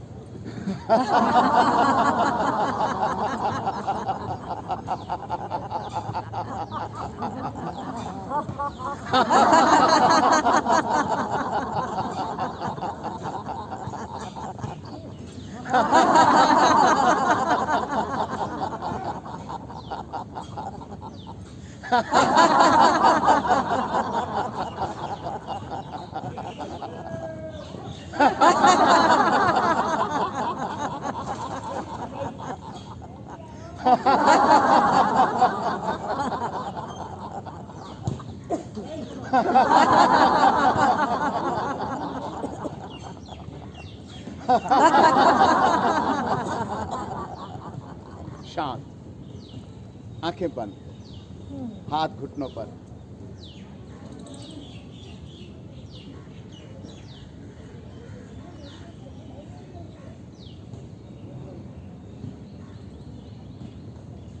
मन प्रफुल्लित हुआ, आंखें खोलें। हंसी के लिए यहाँ कहीं पर दिया गया है, हमारा जो ये सिलेबस है, कि हंसी बहुत देर तक करवाएं। कहीं होगा, लिखा हुआ होगा, एनी हाउ छोड़ो। हंसी, आप में से मधुमेह निवारण रोग निवारण शिविर आप में से किसी ने अटेंड किए हैं? हाथ खड़ा करो। मधुमेह आज से 2-3 साल पहले हुए थे, कोविड से पहले। तो उसमें भी ये लिखा गया था कि हंसी जो है बहुत देर तक करवाएं।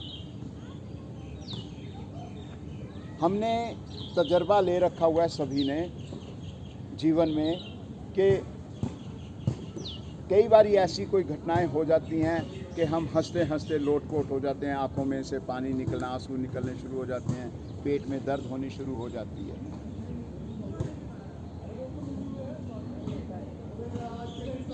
ऐसी ही हंसी होनी चाहिए।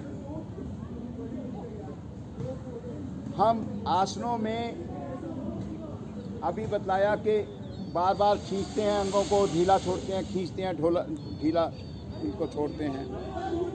लेकिन जब हम हंसते हैं, कहा गया है कि मधुमेह के दोष को ठीक करने के लिए हंसी बहुत आवश्यक है और बहुत लाभदायक है। जब हम इस प्रकार से हंसते हैं, लंबी हंसी, तो हमारे पेट के अंदर के अंग हिलने शुरू हो जाते हैं, लिटरली हिलते हैं वह, जो कि हम आसनों से हिला नहीं सकते। वो और अच्छे प्रकार से काम कर, आसनों में तो खींचते हैं, ढीला छोड़ते हैं, खींचते हैं, ढीला छोड़ते हैं, पर हंसी में वह हिलने लगते हैं। इस प्रकार से वो बहुत जल्दी अपने काम सुचारू रूप से करने लग जाते हैं। तो जो हंसना है वह लंबा हंसें। किस प्रकार से?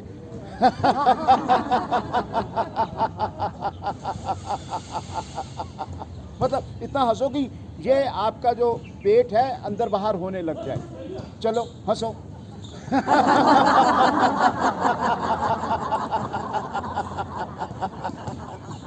हंसो,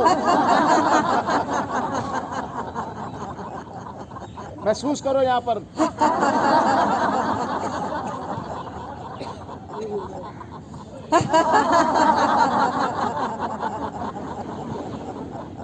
हंसो हंसो।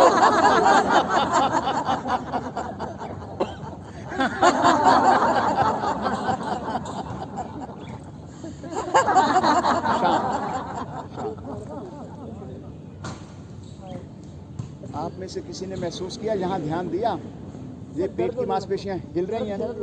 हो गया है ना? तो आगे से आप इसी प्रकार से हंसना, मतलब कि 2 आसन कम कर लेना, हंसी अच्छे तरीके से कर लेना। प्राणायाम, कपालभाति प्राणायाम बहुत चर्चा में है। जिसको देखो कपालभाति करता है। रामदेव जी ने बहुत अच्छा किया कि बहुत ज़्यादा भारतीय योग संस्थान ने अपने प्रचार के लिए आज से लगभग 15 साल पहले टेलीविज़न में कोई एक चैनल था, संस्कृति चैनल था या कुछ आस्था चैनल पर एक स्लॉट लिया था 20 मिनट का, और उसके लिए बड़ी कोशिश करने के बाद शायद 1 महीने के 5 लाख रुपए देते थे, तो भी बहुत अधिक प्रचार नहीं हो पाया जो रामदेव जी ने कर दिया, चाहे वो कमर्शियल हुए या जो, छोड़ दीजिए उस बात को। कोई दो राय नहीं कि कपालभाति प्राणायाम बहुत अच्छा प्राणायाम है, सिर के मस्तिष्क के ट्यूमर तक खत्म कर देता है। इसमें हमारे 5 प्राण होते हैं। एक प्राण होता है समान, उदान, व्यान, अपान प्राण। अपान प्राण हमारे नीचे के हिस्से को ठीक करता है। जब हम बारंबार शक्ति से श्वास को बाहर फेंकते हैं तो हमारा अपान प्राण प्रभाव में आता है, और ये अपान प्राण रीढ़ के थ्रू, मुझे लगता है बोरियत हो रही है, नहीं रीढ़ के थ्रू यह समान प्राण में, दोनों समान और अपान प्राण मिक्स होके हमारे लघु मस्तिष्क जो पीछे है यहाँ पर, उसको कपाल यानी मस्तिष्क भाती यानी उसकी धुलाई करना, सफाई करना, उसको चमकाना, उसको मजबूत। और सबसे महत्वपूर्ण कौन सा, हमारे 3 जो हैं मस्तिष्क हैं, तो सबसे महत्वपूर्ण जो है ये छोटे वाला मस्तिष्क, सब कॉन्शियस माइंड। हम सब जानते हैं कि बचपन की कुछ ऐसी बातें हमारे जहन में अटकी हुई हैं, शायद हमें ये भी नहीं याद होगा कि हम गोद में थे या घुटनों के बल क्रॉल कर रहे थे या ठुमक ठुमक चल रहे थे, तब की बातें याद आज भी आ जाती हैं। मुझे याद है कि मुझे स्मॉल पॉक्स हुई थी, चिकन पॉक्स नहीं, स्मॉल पॉक्स। आज भी मेरे शरीर पर और जीभ पर निशान है। पहाड़गंज रहते थे, डॉक्टर्स ने, तिमारपुर वालों ने कहा था कि इस बच्चे को ये छूत की बीमारी है, इसको हम लेके जाएंगे। तो वो मंटोले में रहते थे, पूरे बिल्डिंग वालों ने लिख के दिया कि ये बच्चा नहीं जाएगा। तब मैं करीबन 3.5 साल का था। डॉक्टरों ने कह दिया था कि ये नहीं बचेगा। रोज़ाना छत के ऊपर उपले उनको जलाया जाता था। रोज़ाना एक रुई का गद्दा नया बनता था, उस पर वो राख बिछाई जाती थी, क्योंकि पानी भर जाता है ना। तो अब तो स्मॉल पॉक्स वर्ल्ड में ही ख़त्म हो चुका हुआ है। तो ये बात है कि अराउंड 1955-56 की बात है, 1955-56 की। तो मतलब ये जो स्मॉल पॉक्स, उसने मेरे जो चश्मा चढ़ा हुआ है, मैं जब बहुत छोटी क्लास में पढ़ता था तो मैं कंप्लेंट किया करता था पेरेंट्स को कि मेरा सिर दुख रहा है। तो वो कहते थे कि तू ना पढ़ने के बहाने करता है। जब 6ठी क्लास में गया गवर्नमेंट स्कूल सरोजनगर 1 में, तो वहाँ मेडिकल हुआ तो पता लगा कि भाई आँखें कमज़ोर हैं। तो फिर चेक कराया, फतेहपुरी जाकर चश्मा पिताई ने बनवाया, पैसे तो इतने ही होते थे, तो बसों में गए थे। तो जब मुझे चेचक हुई थी, मुझे वह एक दिन याद है कि मैं पेट के बल लेटा हुआ था, तकिए पर कुछ ऐसे करके मैं ठोडी रखी हुई थी, और सामने वो कुर्सी भी मुझे याद है कि जो पुरानी लकड़ी वाली कुर्सियाँ होती थी जिसकी बैक बिल्कुल स्ट्रेट होती थी, तो उस पर ताया मेरा बैठा हुआ था। तो मैंने कहा, अम्मा मुझे इस आँख से निन्ना निन्ना नज़र आ रहा है। मुझे वे आज भी याद है, मैं 3.5 साल, 3.25 साल का होऊंगा। तो ये जो सबकॉन्शियस माइंड है, ये इतना स्ट्रॉन्ग है। ये इस माइंड को कपालभाति प्राणायाम जो है वह है स्वस्थ बनाता है, और उसके बाद जब और अच्छा अभ्यास होता है तो हमारे दोनों मस्तिष्क को बनाता है। ये इतना कुछ बोलने मैं इस करके बोल रहा हूँ कि आपको इन चीज़ों की अहमियत पता लगे।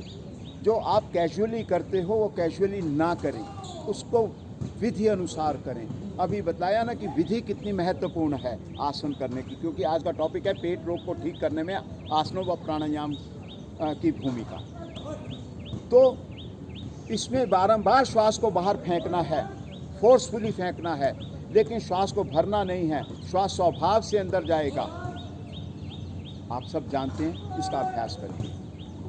कमर गर्दन सीधी, हथेलियां घुटनों पर, आंखें कोमलता से बंद करें, श्वास बाहर निकालें, श्वास गहरा भरें, शक्ति से श्वास को बाहर फेंकें, संग संग पेड़ों को पिचकाएं। श्वास, 2 श्वासों के बीच में पॉज होगा। मुख की आकृति ना बिगड़े। अगर आपको अपने मन की आंखों से देखने पर यह लगता है कि मुख की आकृति बिगड़ रही है, तो थोड़ी शक्ति कम लगाएं।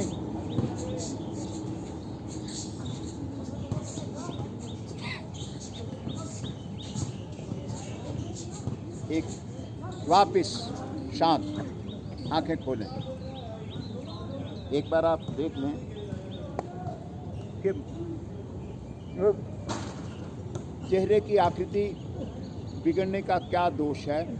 जब ये हों, यहाँ ये आज्ञा चक्र जो है, ये प्राणों का प्रसार केंद्र है। जैसे ये बिजली घर हमारे कॉलोनीज़ में लगे हुए होते हैं ना, तो वो बिजली की डिस्ट्रीब्यूशन करते हैं, ये वो है। अगर ये आंखें भी ऐसे हो गया तो वह मतलब वो गड़बड़ हो जाएगी। 2 आवृत्तियों के बीच में पॉज रखो, जिसमें कि क्या होता है आप समझ लीजिए कि जब हम फोर्सफुली श्वास को बाहर फेंकते हैं तो हमारे स्टमक के ऊपर डायफ्राम है, पतली झिल्ली है, उसके ऊपर लंग्स जो है वो रेस्ट कर रहे हैं और वह उसको ज़ोर मारते हैं। और लंग्स का जो नीचे का हिस्सा है वह अमूमन क्या है कि उसमें श्वास सड़ता रहता है। वो क्योंकि आधे अधूरे श्वास लेते हैं, तो उसमें वह श्वास ऊपर जब फेंक देते हैं तो वह खाली हो जाता है। और जब हम पेट की मांसपेशियां ढीली पड़ती हैं, डायफ्राम अपनी जगह पर आता है और अपनी जगह पर आने पे लंग्स फैलते हैं, तो स्वभाव से श्वास अंदर चला जाता है।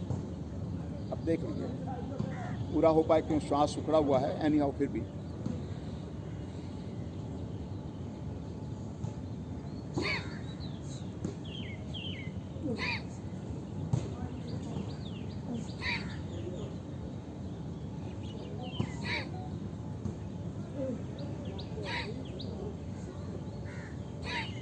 आप देख रहे हैं कि जब फोर्स लगाई तो ये चीज़ अंदर को गई। मैंने हाथ तभी रखा था कि आप शायद आप में से कुछ ने अवसर। तो जब पेट की मांसपेशियों को बाहर आने दो, वह बाहर आएंगी, स्वतः ही झिल्ली अपनी जगह पर आएगी, फेफड़े फैलेंगे, श्वास अंदर जाएगा। अभ्यास करें। कमर गर्दन सीधी, शक्ति से श्वास को बारंबार बाहर फेंके। विधि आपको मालूम है, चेहरे की आकृति ना बिगड़े। सुने जी ने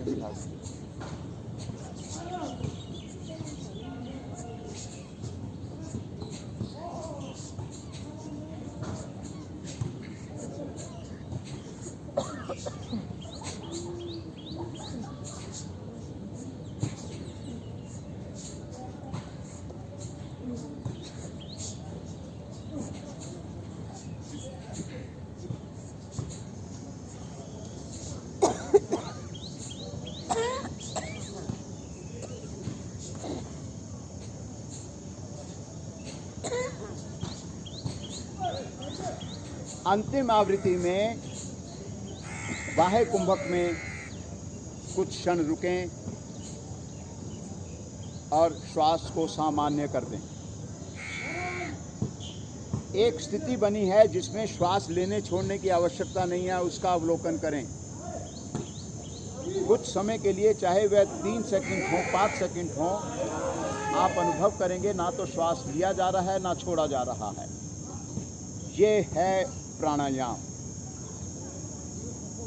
प्राणायाम क्या है? कुंभक। कौन सा कुंभक? स्वाभाविक कुंभक। कौन सा? वह कुंभक जिसमें ना श्वास लेना पड़े ना छोड़ना पड़े। इस स्थिति में श्वासों की बचत होती है, जीवन निरोग व लंबा बनता है। फिर से कपालभाति का अभ्यास शुरू करें विधि अनुसार।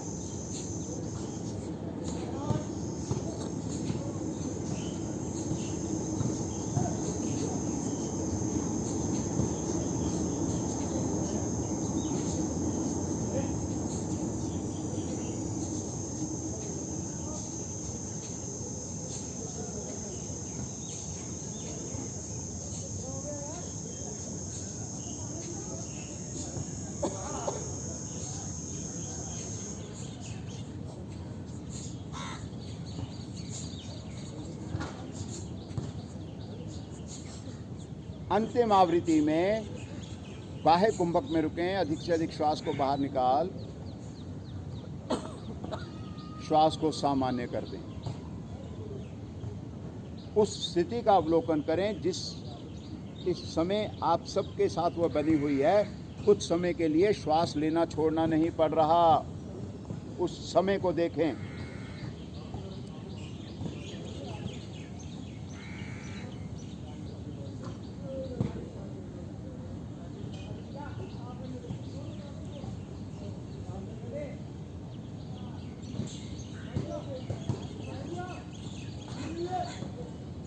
फिर से विधि अनुसार कपालभाति का अभ्यास आरंभ करें।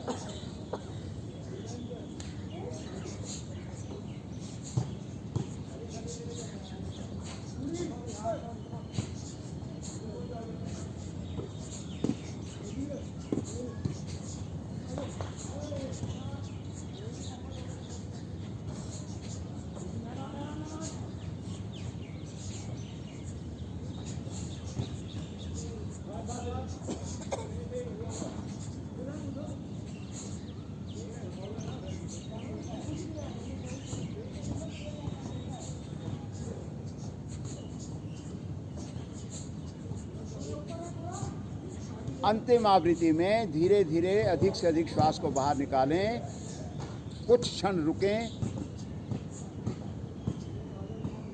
श्वास सामान्य।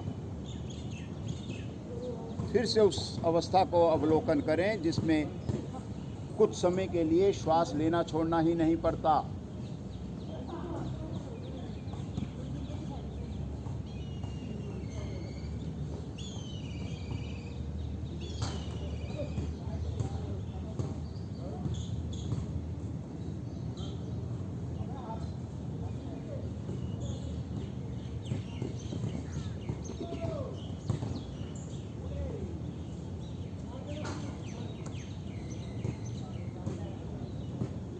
हाथ घुटनों पर ज्ञान मुद्रा में।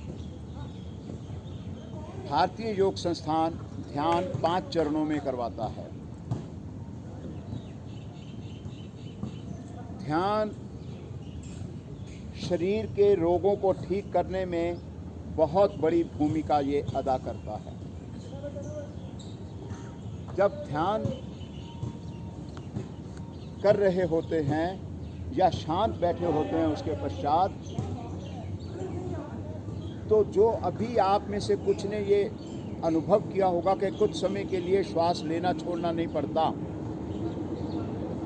यह अवस्था बहुत लंबे समय तक रहती है। और इस अवस्था में हमारे जो 2 प्रकार की मांसपेशियां होती हैं, एक ऐच्छिक एक अनैच्छिक। इच्छा से मांसपेशियां काम करने वाली, जैसे कि उदाहरण के लिए हाथ की उंगलियों को हम चाह के मोड़ लेते हैं और चाह के सीधा कर लेते हैं। कुछ मांसपेशियां ऐसी होती हैं कि जो हमारा कहना नहीं मानती, वो हमारी सुनती नहीं है, वो अपना काम दिन रात करती रहती हैं। जैसे कि हृदय हो गया, आंतें हो गई, लीवर हो गया, पेंक्रियास ग्लैंड, ये जितने भी ग्लैंड्स हैं ये अपने आप अपना काम करते हैं। कह के देख लो ना कि हृदय तू धड़कना बंद कर दे, वो नहीं करेगा। और जिस दिन उसने अपने आप धड़कना बंद कर दिया, उस दिन क्या होगा वो हमें सबको मालूम है। तो इनको ये जो हृदय है 72 बार जो कहा जाता है धड़कता है, किसी का 80 बार धड़कता है, किसी का 60 बार धड़कता है। तो हर धड़कन में यह 80 ml ब्लड को बाहर फेंकता है। वर्कआउट करेंगे तो 24 घंटे में 8 से 9 टन, मतलब 8000-9000 लीटर लगभग। तो ये ईश्वर ने ये धक धक 2 धक के बीच में थोड़ा सा पॉज है, वह उसने हृदय को विश्राम दिया है। ध्यान की स्थिति में वह जो पॉज है वह बढ़ जाता है। हमारे उन अंगों को अधिक विश्राम मिलने के कारण वह अंग और सुचारू रूप से काम करते हैं। तो ध्यान के 5 चरणों का अभ्यास होगा। एक बार प्लीज़ आंखें खोल लीजिए। पीछे वाले उठ के जिनके धूप पड़ रही है वे आगे आ जाएं, जल्दी से आ जाएं। आगे वाले आगे आ जाएं। एक एक आसन पर दो दो। ये खिसक के क्यों? अभी तो इतना अभ्यास किया है, फिर ऐसे खिसक के आ रहे हो। उठ के खड़े हो, चल कर आओ ना। ऐसा क्यों करते हो? आ जाइए, आज ऐसे क्यों? उठ के खड़े होकर आओ ना, इधर आओ, इधर बैठो। चलिए, हमारे पास थोड़ा सा समय है। एक मुझे किसी बात पर एक टॉपिक ध्यान में आ गया है। मेरा तो ऐसा ही है, रैंडमली जो ज़्यादा आ जाता है वो कर लेते हैं। ये अभी आपको ये आसन पीछे छोड़ने के लिए कहा गया, इसका मतलब समझते हो? आपको आगे क्यों बुलाया गया? क्यों बुलाया? जो पीछे से उठकर आए हैं वे जो आप, हाँ जी, और आवाज़ भी इतनी सुनाई पहले नहीं दे रहा था जो पीछे वालों को? तो कह रहे हैं दे रहा था, हाँ जी। और पीछे वाले, क्या आपकी आंखों में आंखें नहीं मेरी मिली? मेरा ख्याल लगभग सबकी आंखों में मैंने आंखें डालकर बात करी है। आगे बुलाने पर और अच्छे से हम इंटरैक्ट कर सकते हैं। नहीं, ये भी नहीं है कारण। कारण ये है कि जब हम जीवन में छोड़ना सीखना आरंभ कर देंगे तो हमारा जीवन सुखी होता चला जाएगा। ये कड़ा पहना हुआ है मैंने, मैं ही कह रहा हूँ ना, मेरा है। इस कड़े ने कहा या इस घड़ी ने कहा कि मैं स्वतंत्र की हूँ, नहीं कहा ना। मैं ही चिपका हुआ हूँ बच्चों के साथ। बच्चे कितना, अब मेरे 3 बच्चे हैं। एक आया हुआ है, वो कल चला जाएगा। वो 3.5 साल बाद आया था। बेटी 3 साल बाद आई थी। वो बैठे हुए अपनी जगह पर मस्त हैं। माँ बाप को खांसी हो रही है या पेट में दर्द हो रही है, उन्हें कुछ पता ही नहीं है। हम ही चिपके हुए हैं। अब बच्चा है, शादी करनी है। छोड़ो, आप अपने बैग पीछे छोड़ आए हो। हालांकि मैं देख रहा हूँ कोई नहीं उठाएगा।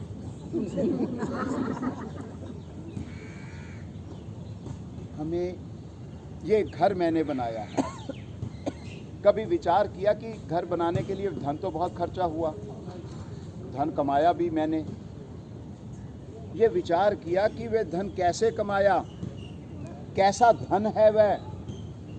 उससे भी महत्वपूर्ण बात यह है कि कभी विचार किया कि वह धन कमाने के लिए ईश्वर ने मुझे शक्ति दी। अगर वो शक्ति नहीं देता तो क्या होता? तो वो घर किसका है? सिंपल। ये जो आप यहाँ कुछ जो अभ्यास कर रहे हो, ये किसके लिए कर रहे हो? हैं? अपने लिए, अपनी बॉडी के लिए। ये बॉडी किसकी है? फिर किसके लिए कर रहे हो? सिंपल। ठीक हो गया?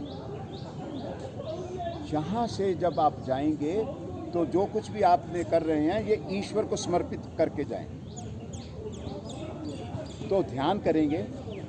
ध्यान में हमारे ये जो अंग हैं इनकी कार्यशीलता बढ़ती है और शरीर निरोग होता है। किसी भी ऐसे पोस्चर में बैठ जाएं जिसमें आप अगले 10 मिनट तक हिलजुल ना कर सकें, आंखें ना खोल सकें, आंखें बंद रहेंगी। अब तभी आंखें खोलेंगे जब आपको कहा जाएगा। आंखें बंद, हाथ किसी भी प्रकार घुटनों पर रख लो, ज्ञान मुद्रा में हथेलियाँ रख लो, जैसे आपको सुविधा वैसे रख लो। 2 बार ओम की मध्यम ध्वनि सुने, तीसरी बार से उसमें शामिल हो जाए।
अजपा जप, मन ही मन ओम का या अपने किसी भी ईष्ट का जप करते रहें।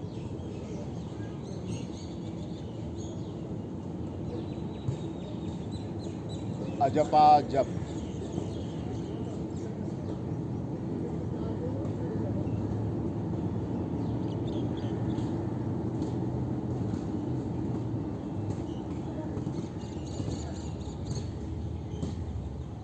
अपने स्वाभाविक श्वासों को देखना आरंभ करें। अपना पूरा ध्यान अपनी नासिका पुटों पर ले जाएं। विचार करें, जब श्वास भर रहे हैं, ले रहे हैं, तो ईश्वर हमें सद्बुद्धि दे रहा है। जब श्वास छोड़ रहे हैं तो विचार करें कि हमारे शरीर के दोष दूर हो रहे हैं। अपने श्वासों को देखते रहें।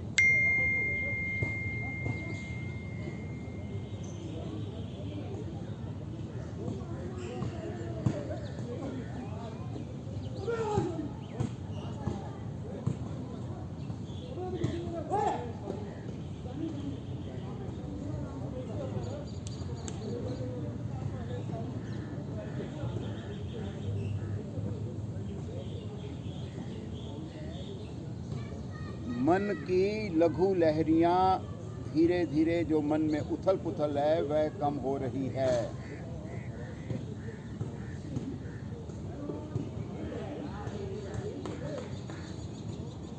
अपने विचारों को देखना आरंभ करें।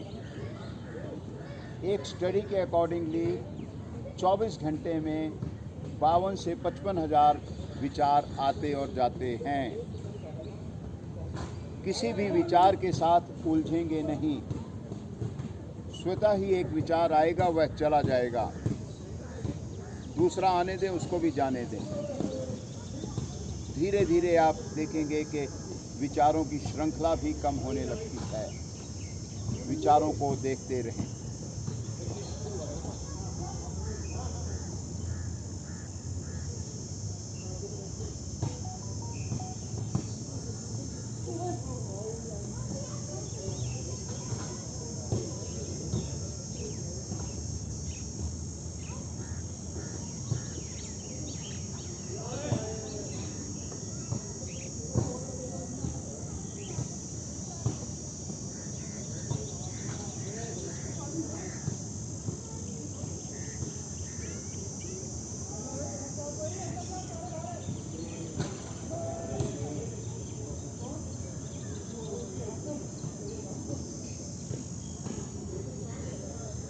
लोकहित में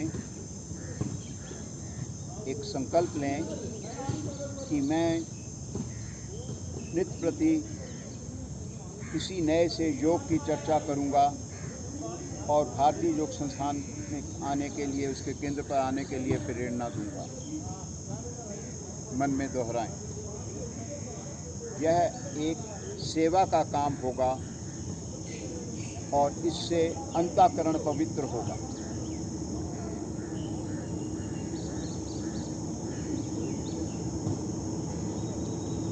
ओम की लंबी ध्वनि के लिए गहरा श्वास भरें।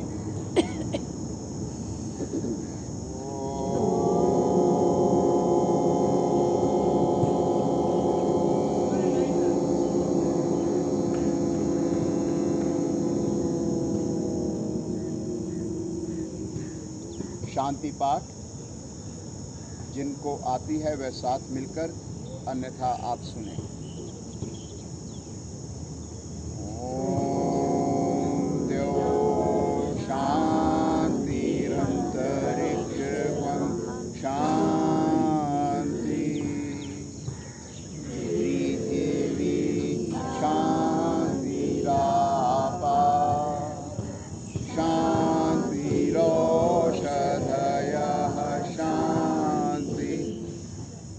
वनस्पतयः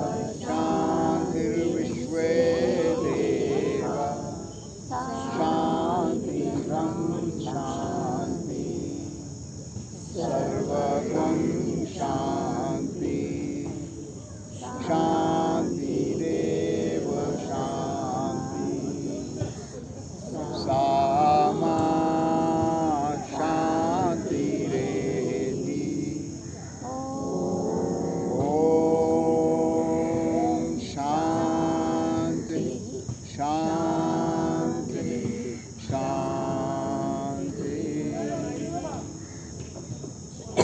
शांत बैठे रहें, हिलडुल ना करें।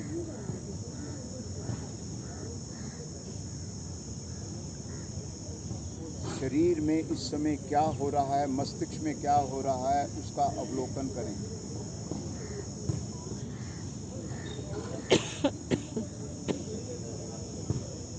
यह समय बहुत महत्वपूर्ण है जब हम ध्यान करते हैं, प्राणायाम करते हैं, आंखें नहीं खोलते, शांति पाठ करते हैं, क्योंकि इसमें मंत्रोच्चारण होते हैं। वह स्थिति बनती है जैसे कि एक कांच के गिलास में हम एक चम्मच लेकर भुरभुरी मिट्टी उसमें घोल दें और फिर उसको रख दें, तो थोड़ी देर के बाद हम देखेंगे कि वो मिट्टी जो है नीचे उसके बॉटम पे सेटल, धीरे धीरे वो नीचे बैठ रही है। ऐसे ही हमारे शरीर की स्थिति बनती है। इसीलिए कहा जाता है कि हिलजुल ना करें, अपने शरीर के अंदर अपना ध्यान रखें, अपने हथेलियों को रगड़ें,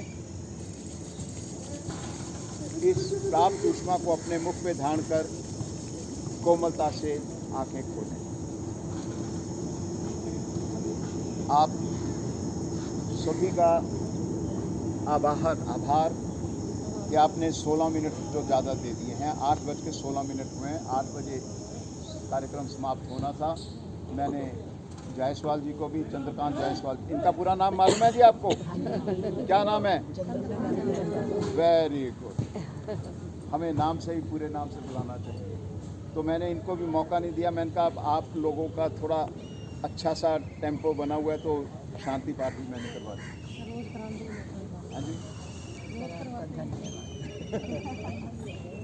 रोज करवाते हैं तो मैं आपकी बात का अभिप्राय नहीं समझ पा रहा कि इन्हीं से सुनना चाहते थे। आपसे सुन लिया, अच्छा रोज कराते हैं। आप कैसे हैं जी? आपको मैं बहुत समय के बाद देख रहा हूँ, वर्षों के बाद।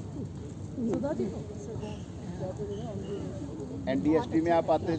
आती थी, ये अमेरिका चली जाती है सर। हाँ, कुछ टाइम और आप बहुत स्मार्ट लग रहे हैं।